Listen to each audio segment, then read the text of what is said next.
안녕하세요. 책 읽는 헬레네입니다. 뇌가 노화되는 건 나이 때문이 아니라 자극이 없어서입니다. 지금까지 인간의 뇌는 나이와 함께 노화된다고 알려져 왔지만 오랜 연구 결과 오해였음이 밝혀졌습니다. 나이가 들면서 머리가 나빠졌다고 느낀다면 그것은 익숙해진 일상으로 인해 뇌의 활동이 둔해졌기 때문입니다.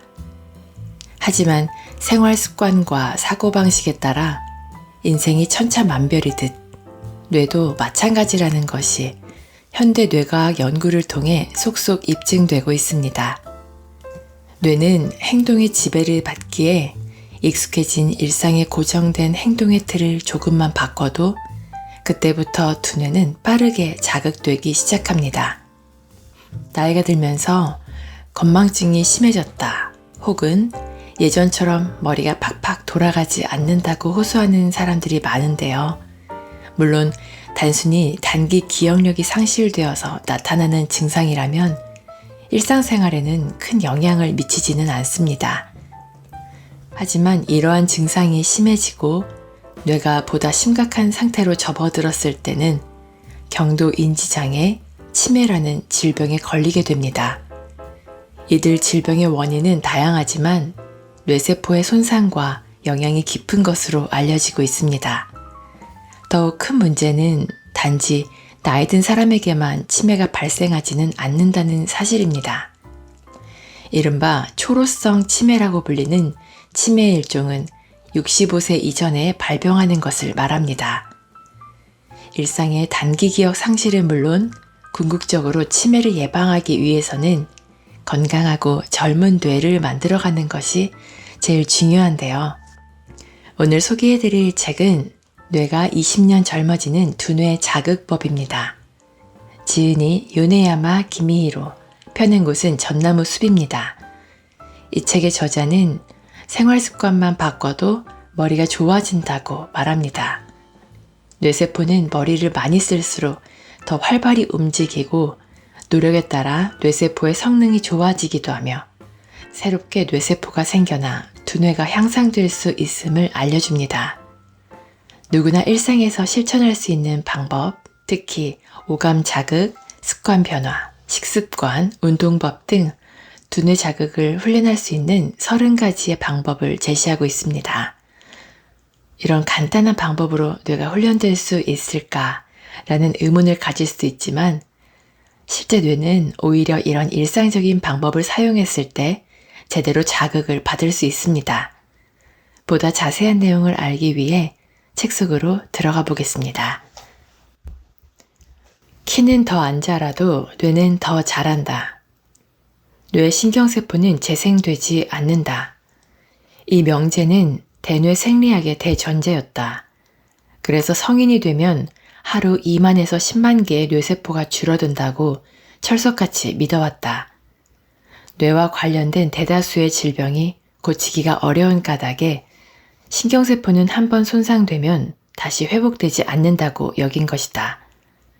치매의 원인이 되는 알츠하이머의 경우 대뇌 피질에 있는 신경세포가 급속하게 줄어들어 기억력이 떨어지기 시작하기 때문에 아무리 집중적인 치료를 해도 다시 예전의 기억력으로 되돌릴 순 없다.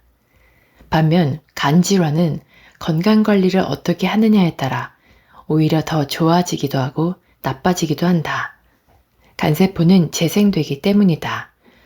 그런데 최근 이 정설을 뒤엎는 획기적인 연구 결과가 보고되었다. 어른이 되어서도 뇌세포가 늘어날 수 있다는 것이다. 영국 런던에서는 고전적인 스타일의 검은색 택시가 명물로 꼽힌다. 그런데 택시의 멋진 외관 이상으로 내세울 만한 자랑거리가 바로 차를 모는 운전사들의 탁월한 운전 실력이다. 런던의 택시 운전사는 복잡한 시가지를 한치의 오차도 없이 가로질러 승객을 목적지까지 빠르게 모시는 것으로 유명하다.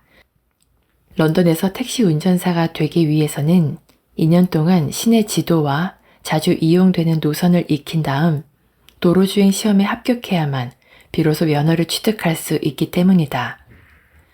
그 점에 착안해 런던 대학의 엘리노어 맥과이어 박사는 런던의 택시 운전사 16명과 일반인 50명을 대상으로 구조적 핵자기 공명 화상법을 이용 뇌의 구조를 세밀하게 조사했다.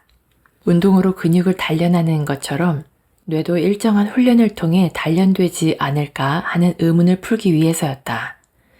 조사 결과 택시 운전사의 해마 오른쪽 뒷부분이 일반인보다 컸다. 베테랑 운전사일수록 해마의 뒷부분은 크고 앞부분은 도리어 작았다. 해마는 뇌 신경세포가 모여있는 곳으로 기억을 일시적으로 저장해두는 역할을 한다. 해마가 크다는 것은 뇌세포의 수가 그만큼 늘어났다는 사실을 의미한다. 특히 30년 경력의 운전사는 다른 사람보다 3%나 해마가 발달해 있었다고 한다. 겨우 3%라고 코웃음을 치는 사람도 있을지 모르겠지만 그에 따른 뇌 신경세포의 수는 20%나 증가하게 된다. 이러한 사실은 기존의 상식을 뒤엎는 대발견이었다. 맥과이어 박사는 매일 길을 찾는 자극이 뇌를 변화시켰다고 추정했다. 그 말은 머리를 쓰면 쓸수록 뇌 신경세포가 늘어난다는 의미다. 특히 지도를 머릿속에 기억시키는 공간적인 사고와 새로운 체험이라는 경험은 뇌를 발전시키는데 더할 나위 없이 훌륭한 자극이 된다. 최고를 목표로 뇌는 항상 진화한다. 우리의 뇌는 도대체 어떤 일을 하고 있을까?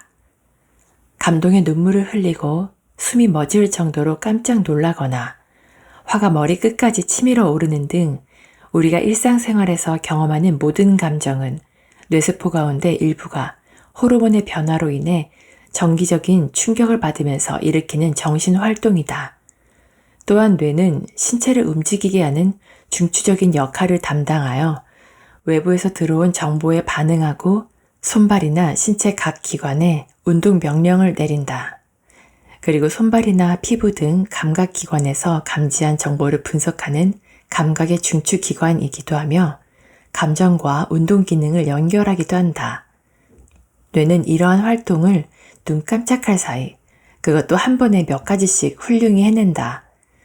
운전을 하면서 음악을 듣고 동시에 누군가를 그리워하는 것은 매우 위험한 일처럼 보이지만 사실 뇌 입장에서 보면 그야말로 식은 죽 먹기다. 이런 사실만으로도 뇌의 놀라운 능력을 잘 알 수 있지만 무엇보다도 가장 감탄할 만한 점은 갈면 갈수록 예리해지는 칼처럼 뇌도 쓰면 쓸수록 좋아진다는 사실이다. 컴퓨터의 경우 동일한 계산식을 몇 번이고 반복해서 풀어도 그 문제를 푸는 방식에는 변화가 없다. 스스로 진화하는 일은 결코 일어나지 않는다. 하지만 뇌는 항상 최고의 속도를 내기 위하여 스스로 진화해 간다. 이것이 뇌와 컴퓨터의 결정적인 차이다. 그렇다면 뇌는 어떻게 스스로 진화할까? 그 비밀의 열쇠는 바로 뇌를 구성하는 뇌세포, 즉 뇌의 신경세포에 있다.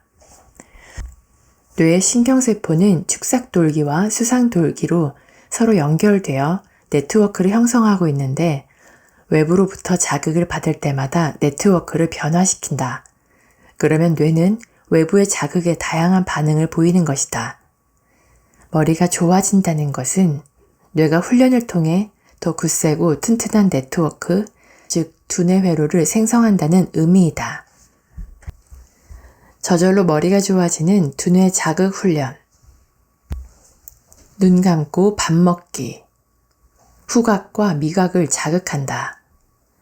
우리는 대부분의 정보를 눈을 통해 얻는다.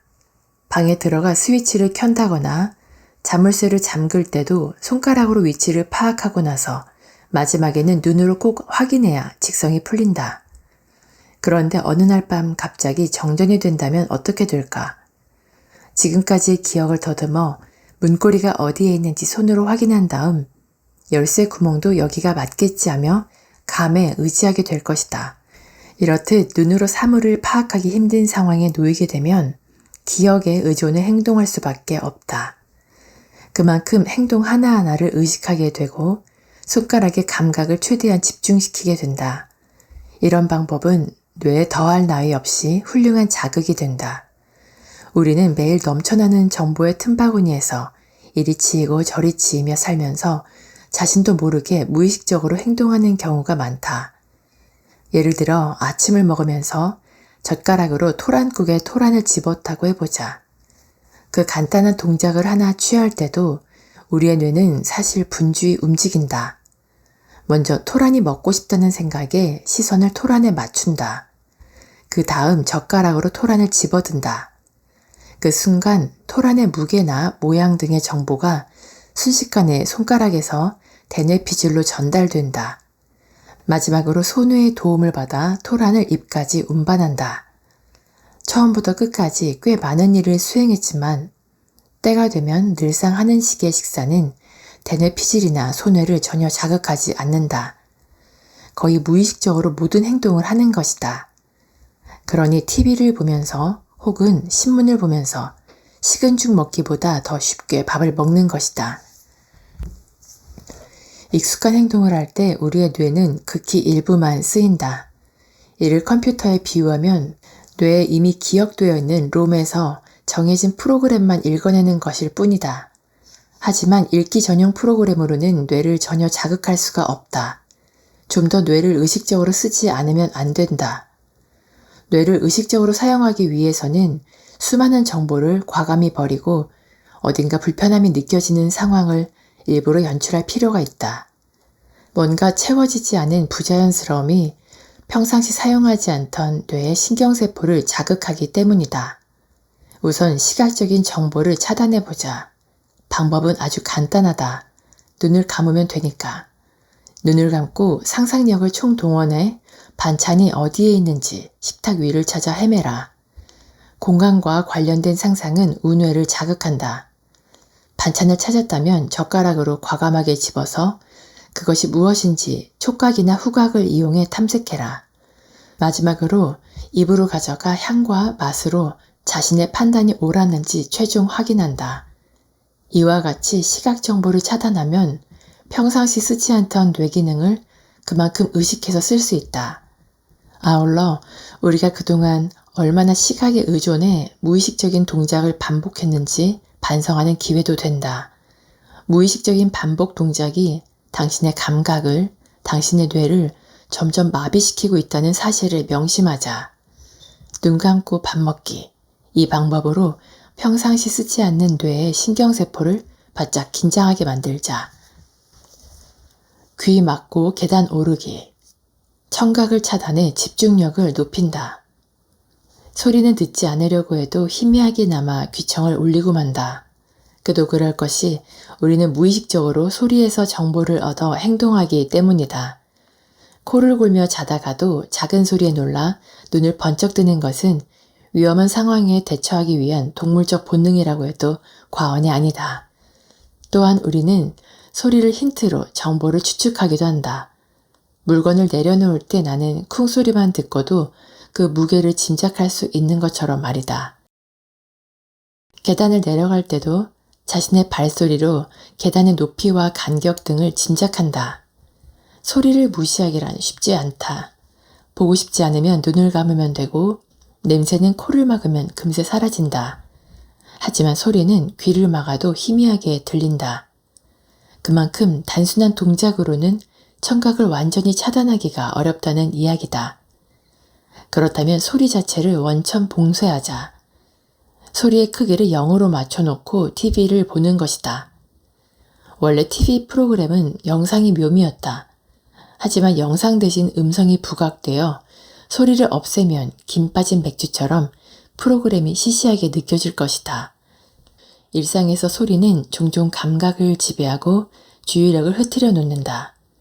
업무나 공부를 할 때 주변의 소음 때문에 집중이 잘 되지 않았던 경험을 누구나 갖고 있을 것이다. 요즘 음악을 들으면서 작업을 하는 사람들이 부쩍 늘었다.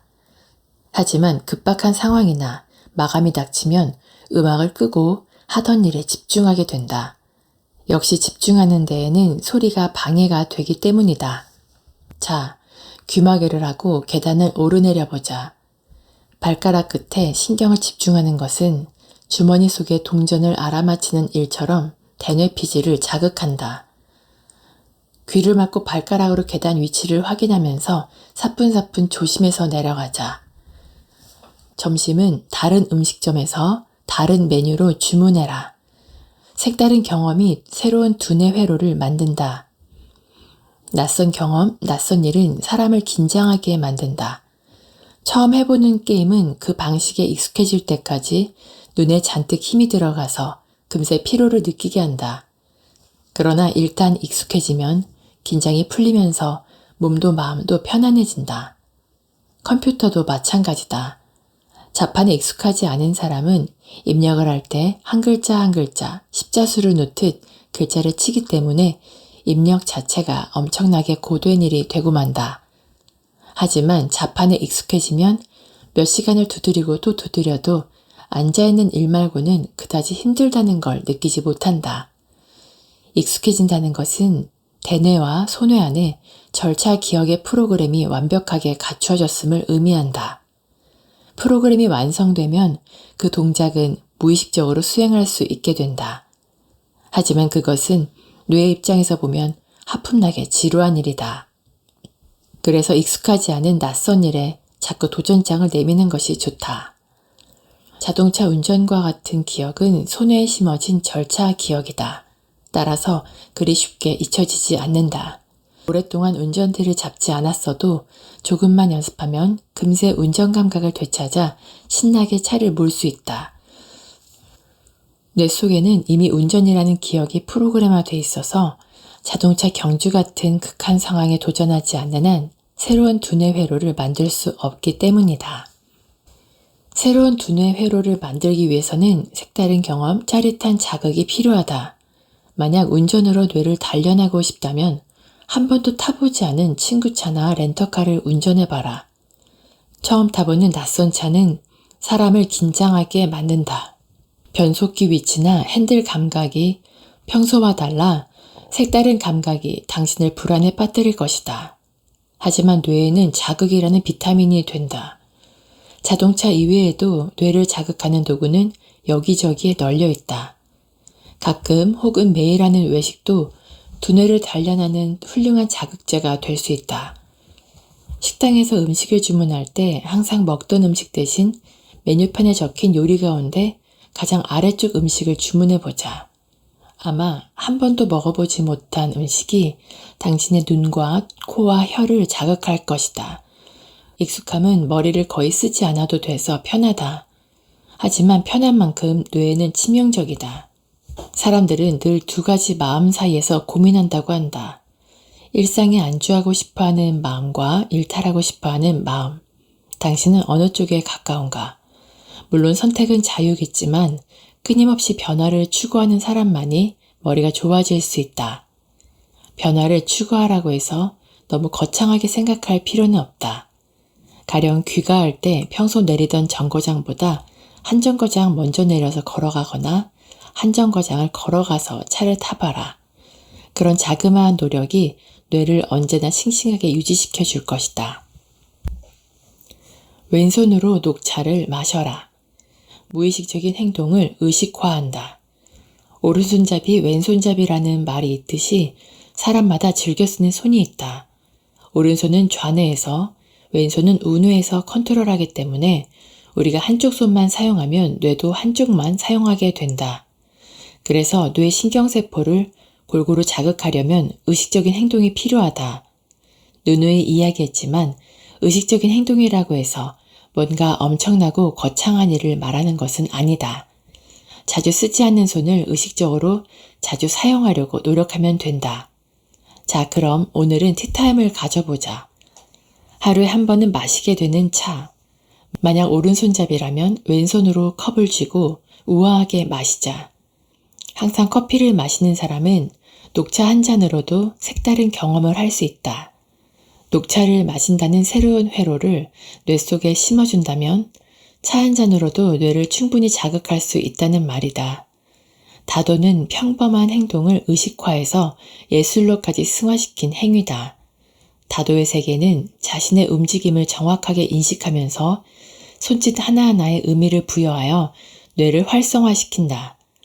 편안한 자세로 마음을 비우고서 차를 마시는 것이 아니라 긴장감이 감도는 가운데 하나하나의 동작에 온 정신을 집중하는 것이 다도의 매력이다. 그것 말고도 다도에는 또 다른 매력이 있다. 업무나 공부를 시작하기 전에 기를 불어넣는 마음의 외침이라는 것이다. 차를 마시면서 나름대로 의식을 치르는 셈이다. 차를 마시면서 스스로에게 최면을 걸어라. 난 잘할 수 있어. 꼭 해내고 말 거야. 라고 다도와 같은 의식은 뇌를 젊게 유지하는데 꼭 필요하다. 씹고 또 씹어라. 딱딱한 음식으로 두뇌 활동을 북돋운다. 혹시 식사를 할 때 몇 번 씹었는지 세어본 사람 있는가? 슈퍼나 편의점에 가보면 딱딱한 음식은 천도끄러기라는 걸 잘 알 수 있다. 과자나 초콜릿도 입에서 살살 녹을 만큼 부드러워야 인기다. 식탁에 올라가는 음식만 봐도 흰쌀밥에 햄이나 어묵처럼 씹기 쉽고 부드러운 것이 주를 이룬다. 현대인이 매 끼니마다 씹는 횟수는 약 620회밖에 안 된다. 하지만 불과 100년 전만 해도 무려 6배 정도나 더 많이 씹었다고 한다. 그럼 씹는 것과 뇌는 어떤 관계가 있을까?